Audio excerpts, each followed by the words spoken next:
એક તબક્કે લાઈફમાં નક્કી કરી લીધું કે મારે હવે છોડીને જતા રહ્યું છે, કારણ કે જે કરવા આવ્યો તો એ નથી કરવા મળી રહ્યું. તમને શૂટિંગ ટાઈમે કે રેકોર્ડ કરવા ટાઈમે કઈ વાતની ચેલેન્જીસ આવી હતી? મહિયર જ્યારે ઘટના આવીને તમે જોઈ લો, એની આગળની 5 ફિલ્મ જોઈ લો. એ હિતેન કુમાર અને આ હિતેન કુમારનો આ રામલો ઉભો કરવા માટે મારા માટેની સૌથી મોટી ચેલેન્જ હતી. ને મારી પાસે માત્ર 30 જ દિવસ હતા મારી આખી જાતને આ સ્વરૂપે આ રીતે ઢાળવી.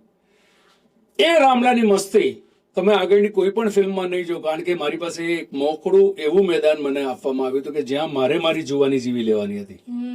એ પાત્ર જ્યારે કર્યું ત્યારે મારી દૈહિક એજ હતી એ લગભગ 34 હતી, પણ મારે જીવવાનો હતો 19, 20 અને 21 વર્ષનો ગાળો મારે જીવવાનો હતો, જે મારી જિંદગીમાં નહોતો જીવી શક્યો એકચ્યુઅલ કામકાજને કારણે. જે મેં એ ટુકડો ત્યાં જીવી લીધો હતો.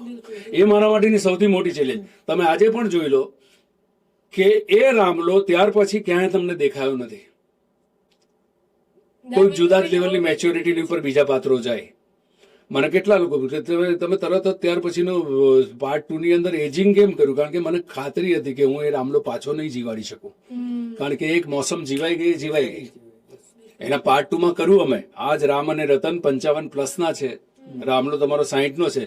એમાં સૂરજ લાવ્યો. એ સૂરજ નામનો દીકરો એટલો જ તરવર્યો છે, પણ એ રામ નથી. જુઓ, રામ અને સૂરજમાં બહુ મોટો ફરક છે. આ બધી મારી માટેની ચેલેન્જ.